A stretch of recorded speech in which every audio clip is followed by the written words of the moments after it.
Hello दोस्तों, नमस्कार। स्वागत है आप सभी का विजडम पॉइंट पर।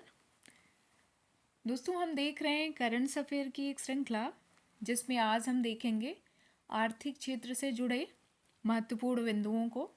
तो आइए शुरू करते हैं आज का वीडियो और देखते हैं फर्स्ट पॉइंट है, प्रधानमंत्री नरेंद्र मोदी द्वारा महाराष्ट्र के किस स्थान पर पीएम मित्र पार्क का शिलान्यास किया गया है? किस पार्क का शिलान्यास किया गया है? पीएम मित्र पार्क, महाराष्ट्र में। और महाराष्ट्र के किस जगह पे? तो अमरावती। प्रधानमंत्री नरेंद्र मोदी द्वारा महाराष्ट्र के किस स्थान पर पीएम मित्र पार्क का शिलान्यास किया गया है? तो इसका उत्तर है अमरावती। पीएम मित्र पार्क का पूर्ण रूप क्या है? पीएम मित्र पार्क का पूर्ण रूप क्या है? PM mega integrated textile regions and apparel. केंद्र सरकार ने कितने पीएम श्री पार्कों की स्थापना को मंजूरी दी है? तो इनकी संख्या है 7। अब हम देखेंगे कि कहाँ कहाँ स्थापित किए जाने हैं। विरुधनगर तमिलनाडु में, वारंगल तेलंगाना में, नौसारी गुजरात में, कलबुर्गी कर्नाटक में, धार मध्य प्रदेश में, लखनऊ उत्तर प्रदेश में, अमरावती महाराष्ट्र में। कुल मिला के 7 पीएम मित्र पार्कों की स्थापना को मंजूरी प्रदान की गई है केंद्र सरकार के द्वारा। नेक्स्ट पॉइंट है, कहाँ चौथी वैश्विक नवीकरणीय ऊर्जा निवेशक बैठक और एक्सपो का आयोजन किया गया? चौथी वैश्विक नवीकरणीय ऊर्जा निवेशक बैठक और एक्सपो का आयोजन कहाँ किया गया? तो इसका राइट आंसर है गांधीनगर, गुजरात।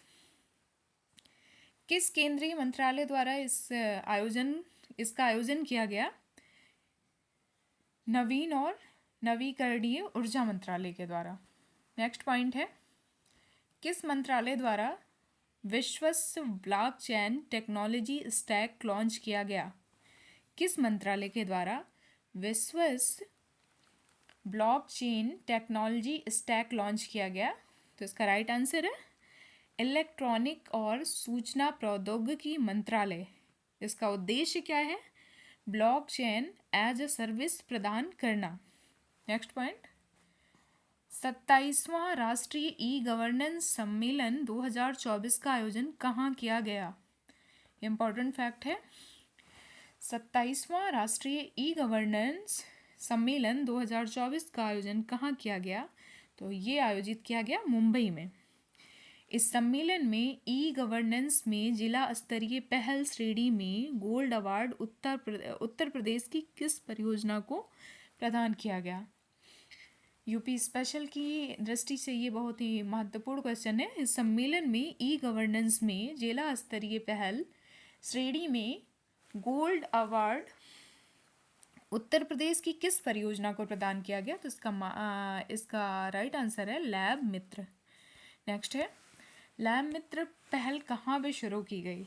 लैब मित्र पहल कहाँ से शुरू की गई थी? तो ये बनारस, वाराणसी उत्तर प्रदेश से शुरू की गई थी। नेक्स्ट पॉइंट है, किसने अंतर्राष्ट्रीय फार्मा एवं स्वास्थ्य सेवा प्रदर्शनी 2024 का उद्घाटन किया? तो इसका उत्तर है जितिन प्रसाद, जो कि केंद्रीय मंत्री हैं। इन्होंने अंतर्राष्ट्रीय फार्मा एवं स्वास्थ्य सेवा प्रदर्शनी 2024 का उद्घाटन किया। नाइट फ्रैंक द्वारा प्रकाशित प्राइम ग्लोबल सिटीज इंडेक्स 2024 में प्रथम स्थान पर कौन है? नाइट फ्रैंक द्वारा प्रकाशित प्राइम ग्लोबल सिटीज इंडेक्स 2024 में प्रथम स्थान पर कौन सा देश है? तो उसका नाम है Manila, Philippines.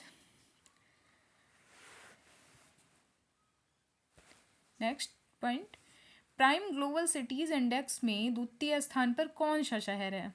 Prime global cities index में द्वितीय स्थान पर कौन सा शहर है? तो इसका सही उत्तर है मुंबई।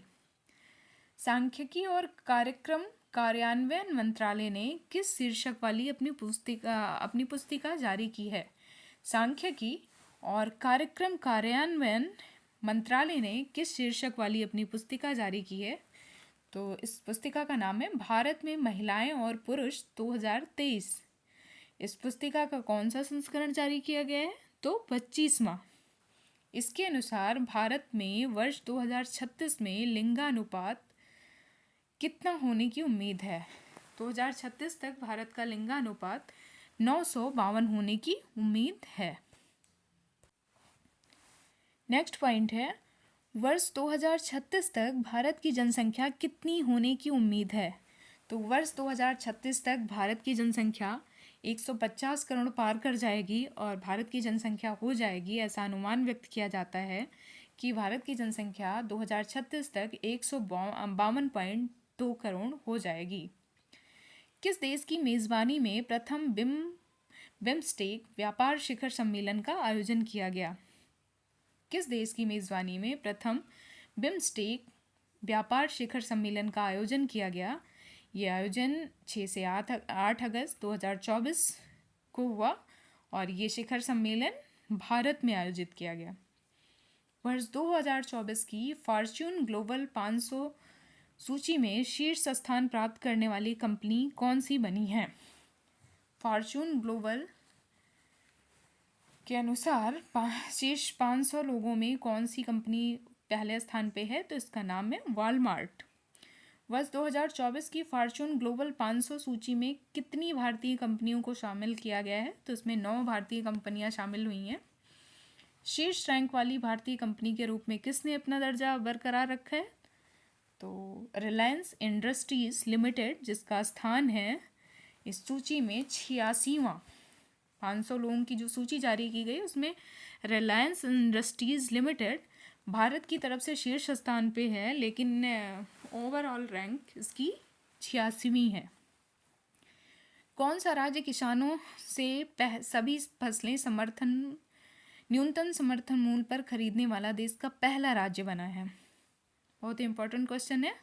कौन सा राज्य किसानों से सभी फसलें न्यूनतम समर्थन मूल्य पर खरीदने वाला देश का पहला राज्य बना है? तो इस प्रश्न का उत्तर है हरियाणा। नेक्स्ट, अलोह धातु क्षेत्र के अनंतिम आंकड़ों के अनुसार भारतवर्ष में विश्व के सबसे बड़े एल्युमिनियम उत्पादकों में किस स्थान पर है? अलोह धातु क्षेत्र के अनंतिम आंकड़ों के अनुसार भारतवर्ष 2024-25 में विश्व के सबसे बड़े एल्युमिनियम उत्पादकों में किस स्थान पे है? तो इसका राइट आंसर है दूसरे स्थान पे। एल्युमिनियम के उत्पादन में भारत दूसरे स्थान पे है। भारत वैश्विक स्तर पर सबसे बड़े चूना उत्पादकों में किस स्थान पर है? तो चूना उत्पादकों में ये भारत तीसरे स्थान पे है। और विश्व में सबसे बड़े लौह अयस्क उत्पादकों में भारत किस स्थान पे है? चौथे।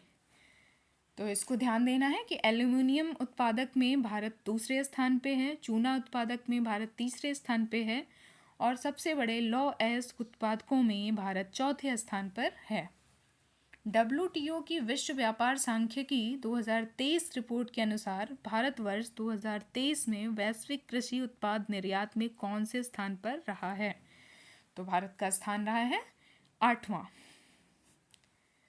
कौन सा राज्य 75 जनपदों में डिजिटल क्रॉप सर्वे के माध्यम से फसल उत्पादन का आकलन करने वाला देश का पहला राज्य बना है?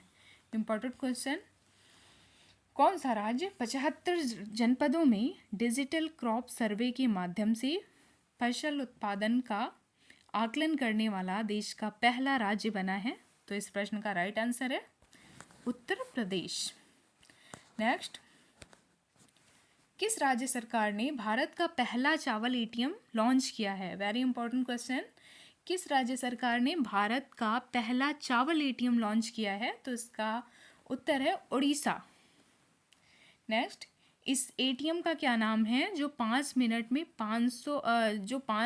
में 50 किलोग्राम तक अनाज दे सकता है और 24 घंटे संचालित किया जा सकता है? तो इस ATM का नाम है अन्नपूर्ति अनाज ATM।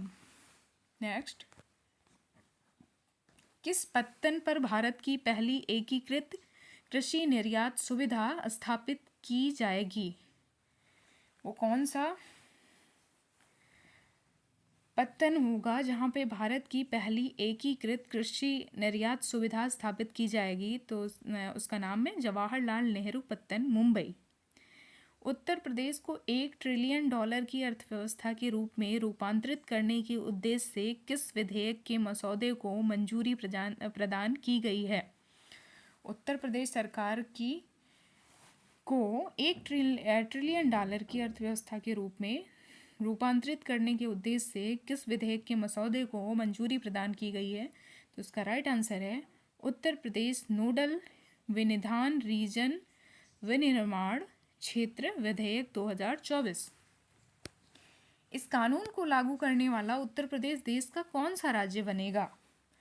तो इस कानून को लागू करने वाला देश का चौथा राज्य बनेगा उत्तर प्रदेश। इससे पहले कि ये किन किन राज्यों में लागू हो चुका है उनके नाम देखते हैं। गुजरात, कर्नाटक और राजस्थान के बाद में उत्तर प्रदेश चौथा राज्य बना है। उत्तर प्रदेश निर्माण क्षेत्र बोर्ड का अध्यक्ष कौन होगा? उत्तर प्रदेश निर्माण क्षेत्र बोर्ड का अध्यक्ष कौन होगा? तो इसके अध्यक्ष होंगे मुख्यमंत्री जी। भारतीय रिजर्व बैंक ने किसमें शामिल होने के लिए 4 आसियान देशों के केंद्रीय बैंकों के साथ समझौते पर हस्ताक्षर किए हैं? भारतीय रिजर्व बैंक ने किसमें शामिल होने के लिए 4 आसियान देशों के केंद्रीय बैंकों के साथ समझौते पर हस्ताक्षर किए हैं? इस प्रश्न का उत्तर है प्रोजेक्ट नेक्सस। तो दोस्तों ये था आज का हमारा वीडियो। मिलते हैं अपने नेक्स्ट वीडियो में, तब तक के लिए नमस्कार।